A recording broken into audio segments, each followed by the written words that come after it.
नमस्कार, मैं शंभू कुमार सिंह और आप देख रहे हैं नेशनल दस्तक। 9 अक्टूबर ऐतिहासिक दिन, और जिस दिन बहुजन समाज के लिए दुखद दिन, इतिहास के लिए ऐतिहासिक दिन, महापरिनिर्वाण होता है मान्यवर कांसीराम साहब का दिल्ली में। आप सोचिए कि किस तरह से उन्होंने बहुजन समाज को सत्ता के रसूख तक पहुंचाया। रसायन शास्त्री राजनीति के डीआरडीओ में नौकरी करते थे और किस तरह से वो उन्होंने साइकिल से पूरी राजनीति की रेखा खींच दी, लाइन खींच दी। और जो समाज जिसको कभी टिकट नहीं मिलता था, कभी मजबूत नहीं होते थे, उनको उन्होंने जिस तरह से मजबूत किया, तो आपको समझना पड़ेगा कि कांसीराम की ज़रूरत है। किस तरह से उन्होंने ओबीसी को आरक्षण दिलवाया, किस तरह से उन्होंने मुलायम सिंह को खड़ा किया, किस तरह से लालू यादव उनका सम्मान करते थे। तो उनको लेकर लगातार खबरें चल रही है। और देखिए, 15 मार्च 1934 को उनका जन्म हुआ था, 9 अक्टूबर 2006 को उनका परिनिर्वाण हुआ। बहुजन नायक मान्यवर कांसीराम साहब उनको कहते हैं हम लोग। राजनीति के राजनीति के रसायन शास्त्री कहते हैं। बहुजन समाज पार्टी के अध्यक्ष रहे 14 अप्रैल 1984 से 18 सितंबर 2003 तक। उसके बाद बीएसपी सुप्रीमो मायावती बनी, वो उन्होंने इंडियन पार्लियामेंट होशियारपुर से चुनाव जीता, 1996 से 1998 तक रहें। और उसके बाद मेंबर ऑफ पार्लियामेंट इटावा से फिर वो 1991 से 1996 तक जो है मेंबर ऑफ पार्लियामेंट रहें। 15 मार्च 1934 को उनका रूपनगर डिस्ट्रिक्ट पंजाब में उनका जन्म हुआ था। 9 अक्टूबर 2006 को उनका 72 साल की उम्र में निधन हुआ। और जिस तरह से उन्होंने तमाम राजनीति के उतार चढ़ाव देखे और किस तरह से उन्होंने ये तमाम चीज़ें किया, वो मैं आपको बता रहा हूँ।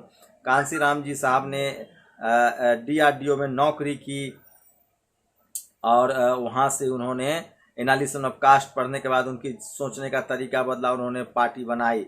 तो दलित शोषित डीएसएस 1981 में उन्होंने डीएसएस 4 बनाई थी। और उससे पहले उन्होंने बामसेफ का गठन किया था 1978 में।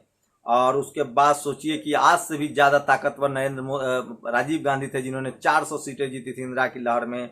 उसको उन्होंने राम इनिशियली सपोर्टेड, पहले उन्होंने रिपब्लिकन पार्टी का समर्थन किया, लेकिन वहाँ से कुछ नहीं हुआ। 1971 में उन्होंने SC ST OBC को लेकर एक संगठन बनाया और 1971 में उन्होंने कोशिश शुरू की। ही फाउंडेड 1978 में उन्होंने बामसेफ बनाया, क्योंकि रिपब्लिकन पार्टी ऑफ इंडिया जो है वो कांग्रेस के साथ मिल गई थी 1971 में, इसलिए 1978 में उन्होंने बामसेफ बनाया। और उसके बाद उस schedule caste, schedule tribe, other backward classes and minorities के सपोर्ट से उन्होंने आम्बेडकरी आंदोलन को बढ़ाया। उसके बाद 1981 में उन्होंने DS4 की संगठन किया और 1984 में उन्होंने बहुजन समाज पार्टी बनाई। और हम सब जानते हैं किस तरह से जांजगीर चांपा सीट से उन्होंने चुनाव लड़ा था पहली बार। उसके बाद उन्होंने उत्तर प्रदेश में अपना कर्मभूमि बनाया। और उसके बाद 1982 में चमचा युग उन्होंने किताब लिखी, चमचा युग। और उसके बाद लगातार इस तरह से वो आगे बढ़ते गए। और बीएसपी उन्होंने बीपी सिंह के खिलाफ भी चुनाव लड़ा। 1988 में वो चुनाव उन्होंने 70,000 वोट मिले थे। और उसके बाद वो कहते थे कि पहला चुनाव जीतने के लिए हारने के लिए होता है, दूसरा हराने के लिए और तीसरा जीतने के लिए।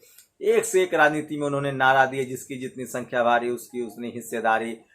जो ज़मीन सरकारी है वो ज़मीन हमारी है, वोट हमारा राज तुम्हारा, नहीं चलेगा नहीं चलेगा। तमाम तरह के उतार चढ़ाव, गठबंधन देखिए। अगर आज मान्यवर कांसीराम साहब नहीं होते तो बहुजन समाज के लोग पार्टी बनाने की नहीं सोचते। पहले अपने नौकर चाकर को लोग चुनाव जितवा देते थे, लेकिन मान्यवर कांसीराम साहब ने जिस तरह से राजनीति में उलटफेर किया और 400 सीट जीतने वाले राजीव गांधी को सड़क पर ला दिया था। उनके अंदर निष्ठा थी, ईमानदारी थी, समाज के लिए समर्पण था, हर एक कार्यकर्ता के लिए उपलब्ध थे। कहा जाता है कि उनका एक बार कोट फटा हुआ था और लोगों ने पूछा तो उन्होंने कहा कि इससे ज़्यादा हमारी बहन बेटियों के कपड़े फटे हैं। वो शमशान घाट से भी कोट खरीद लाते थे, तो और कहीं भी बैठते थे, कहीं भी खाते थे। साइकिल से उन्होंने पूरा देश नापा था। और ऐसे थे मान्यवर कांसीराम साहब। आज जितनी बहुजन आंदोलन की बाबा साहब ने जो काम किया उसको घर घर तक मान्यवर साहब ने पहुंचाया। और ओबीसी के लोगों को शुक्रगुजार होना चाहिए। उन्होंने संसद का घेराव किया था वोट क्लब पर और कहा था कि जब तक ओबीसी को आरक्षण नहीं मिलता है तब तक के सरकार चलने नहीं देंगे। और मजबूरी में बीपी सिंह को आरक्षण देना पड़ा। तो मान्यवर कांसीराम साहब के परिनिर्वाण 9 अक्टूबर पर आप सबको मेरी तरफ से संवेदनाएं। हम सब उनको याद करते हैं। और राजनीति में अगर आपको आगे आना है तो कांसीराम साहब के जीवन को पढ़ना पड़ेगा। जो अदम्य शिक्षा, जो ताकत उनके अंदर है वो अद्भुत है। आप लोग भी अपने अपने तरीके से उनको याद कीजिए। कल दिन भर नेशनल दस्तक की कोशिश होगी कि 9 अक्टूबर पर हम माननीय कांशीराम साहब को याद करेंगे और उनके राजनीति से जुड़ी तमाम लोगों से बातचीत करेंगे और आपके सामने नए कहानियाँ लाएंगे और नई हकीकत बताएंगे कि उन्होंने कैसे समाज के लिए अपना जीवन संघर्ष त्याग किया। लेकिन सबसे बड़ी बात थी कि उन्होंने कहा था कि वो कभी घर नहीं जाएंगे, कभी शादी नहीं की, उन्होंने परिवार नहीं बनाया और समाज के लिए अपनी जीवन समर्पित कर दिया। ऐसा था उनका त्याग की प्रतिमूर्ति थी। आज भी उनके परिवार से कोई राजनीति में नहीं है। उन्होंने राजनीति को एक नई परिभाषा दी और इस समाज के लिए अपनी ज़िंदगी की आहुति दे दी। इसलिए मैं कह रहा हूँ मान्यवर साहब का जो सबसे बड़ा सेक्रीफाइस था वो ये था कि उन्होंने बहुजन समाज के लिए अपनी जान तक दे दी और बहुजन समाज को हुक्मरान बना के गए। मायावती जी सीएम बनी 4 बार और तमाम राजनीतिक दल आज उनसे प्रेरणा लेते हैं। इसलिए मैं कहता हूँ कि वो राजनीति के रसायन शास्त्री थे। आप लोग की क्या प्रतिक्रिया, अपनी प्रतिक्रिया जरूर दीजिए। शुक्रिया।